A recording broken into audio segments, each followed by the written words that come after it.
Hi, William. Hello, Ryan. Hello.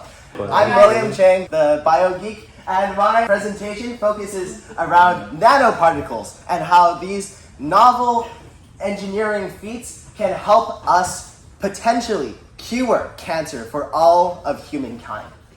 The article title is Nanoparticles Provoke Immune Response Against Tumors but Avoid Side Effects.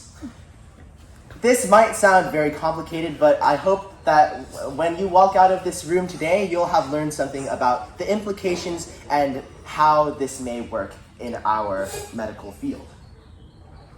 A very quick introduction. Cancer, as we know it, is a deadly disease.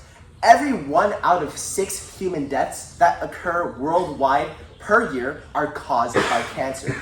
Saying this, you've probably known someone who's been affected by cancer before, whether that be a friend, family, or even just a slight acquaintance. The point is, cancer still is a death sentence, and we need ways, better ways, to help to treat it. Let's take a quick look at what we currently have. So this is just a map of the world with the That's cancer. crazy. Cancer causes 1 out of 6 deaths in the world. Everywhere. So let's say if you had 6 people dying per year in the world, that's not realistic. Please don't quote me on that. That one person out of those 6 would, of course, die from cancer. We currently have a multitude of treatments for cancer, but none of them are especially effective. You have chemotherapy, which basically involves pumping in high toxicity chemicals to kill your fast dividing cells, which means, wait a minute, does that mean that can kill my other cells too? Yes.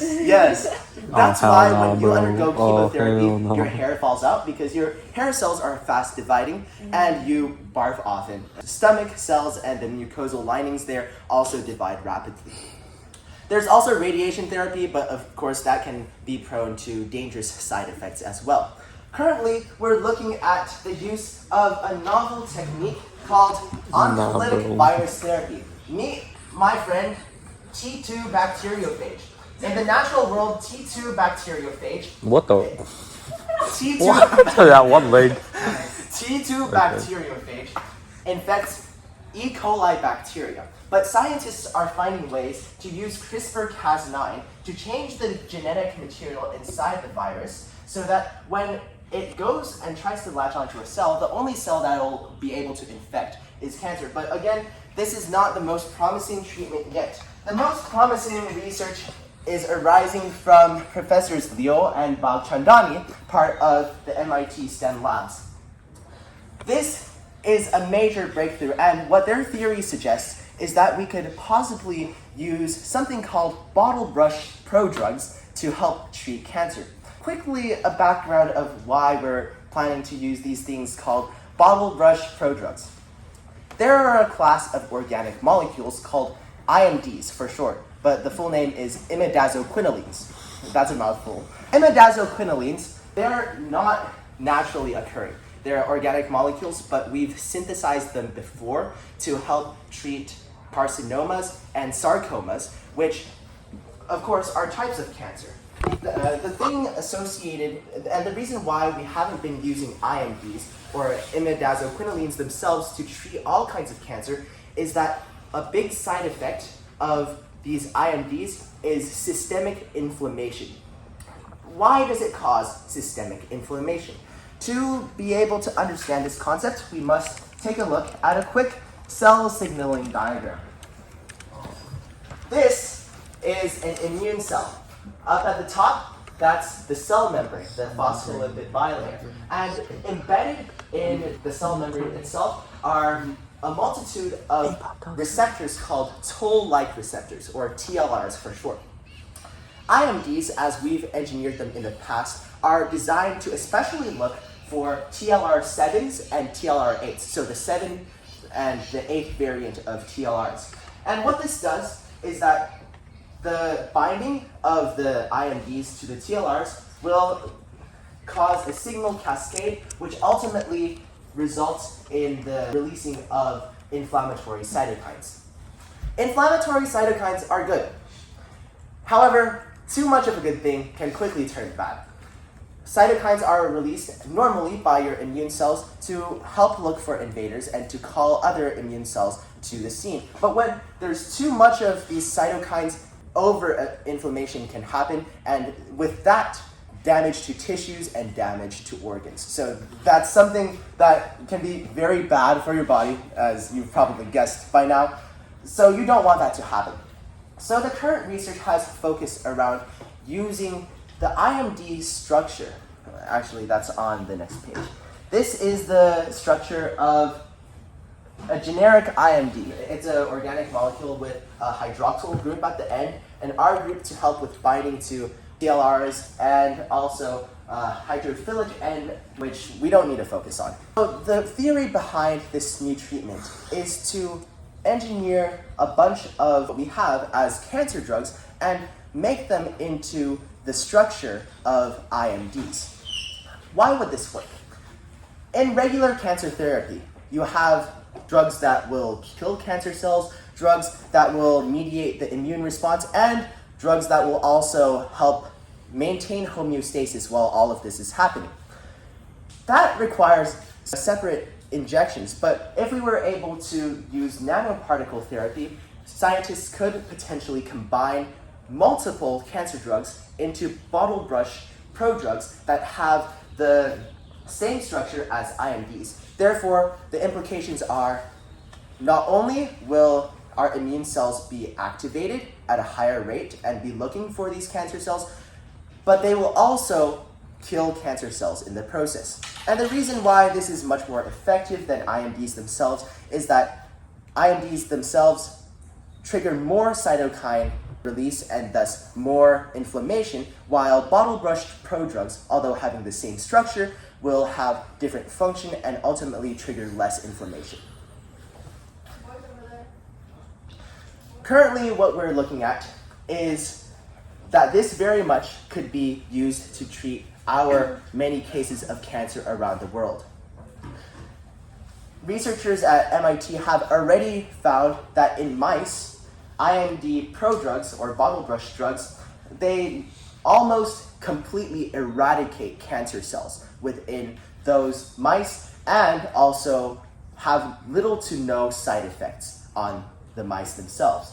And as we're all mammals, we all have similar physiologies, this could very much be the next step into our medical field and eradicate cancer once and for all. Currently, some of my reflections and what I thought when I first was exposed to this new knowledge was that, well, I was very surprised. I had no idea that something as small as a nanoparticle could play such a big role in helping trigger the immune response. And I thought that our friend T2 was the solution. But I can see now with the different implications and also with overreaction of immune system, how maybe oncolytic virus therapy may not be the best choice. And this is something that we need to strive toward with more and more clinical tests in the foreseeable future. I've used a variety of sources. This does not list all of them. Fortunately, I have other sources that didn't quite make it on here. My main article is from Science Daily. It didn't give a lot of detail to how this new therapy worked, so I had to go into investigating the National Institute of Health as well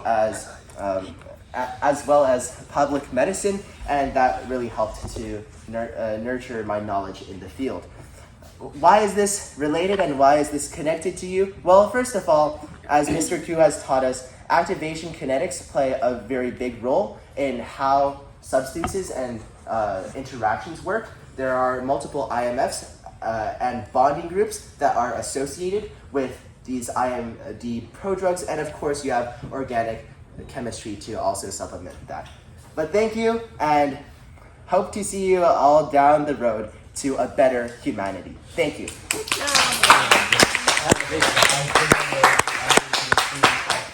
Questions? Yes, on that. What are bottle brush drugs? What are bottle brush prodrugs?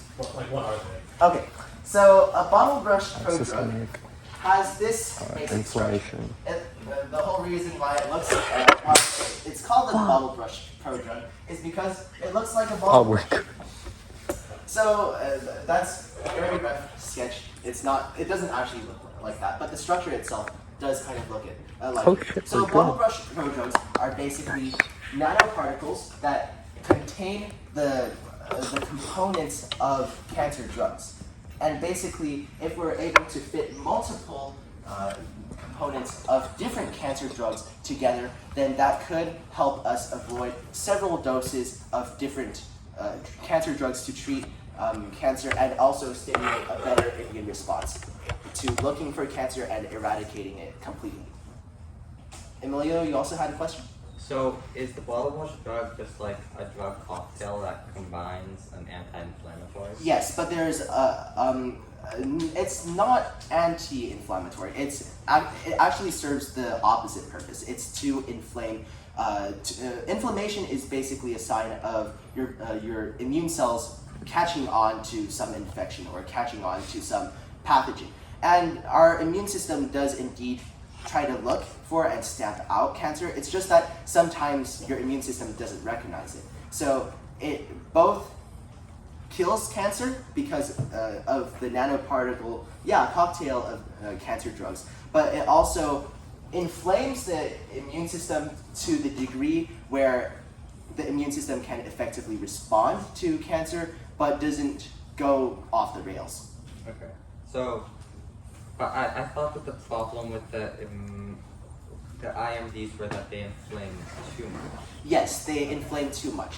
Because with IMDs, you can't really control how much is interacting with your cells. Now, if you had bottle brush drugs and you had different variants of those bottle brush drugs, you'll be able to control how much cytokines are released. But if you had, just like I was saying before, the IMD skin creams to treat sarcomas, basically what happens is that too many of your cells are receiving too many of these IMDs, and thus going through that signal cascade too many times, and thus releasing too many cytokines. Any more questions? All right, thank you.